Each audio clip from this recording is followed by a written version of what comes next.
Okay guys, kali ni aku nak buat satu kerja DIY di mana aku sedang memasang wire elektrik aircon di rumah. Jadi masa pasang tu dia hanya pasang klip saja, jadi tak cantik lah. Sekali ni aku nak pasang casing supaya wire ni lebih nampak cantik, tersorok lah guys. Jadi untuk pemasangan ni sebenarnya yang betul adalah kita pasang longkang ni dulu. Kalau tengok dalam video YouTube lain, kebanyakan orang pasang penutup dahulu di dinding.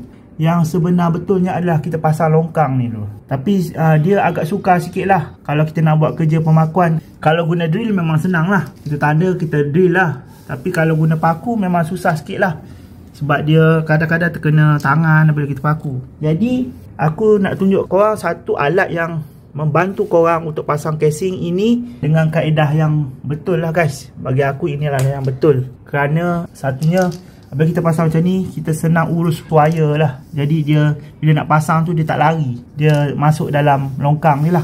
Terutamanya melibatkan wire-wire yang panjang guys.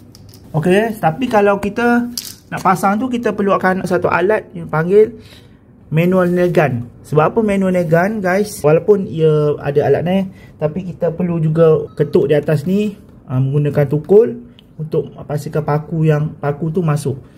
Ini adalah contoh-contoh yang aku telah buat tadi, tapi yang ni tak masuk dalam sebab aku tak ketuk kuat. Ni yang nak masuk dalam sikit, masuk dalam. Aku nak tunjuk alat ni, dia mengandungi nail lah.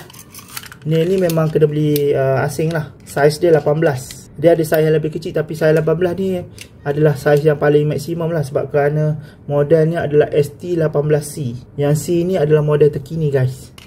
So kemudian kita tutup, kita dah masuk nail ni satu papan macam ni. So kita tutup, tutup kemas. Lepas tu yang spring ni kita kena tekan dulu.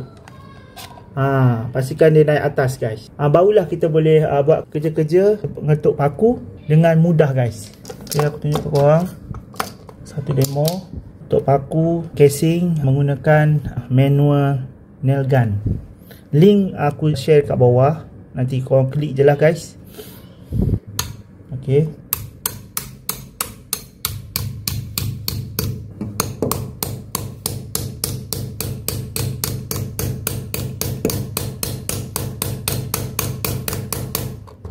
okay guys, dah siap dah. Ni adalah hasilnya.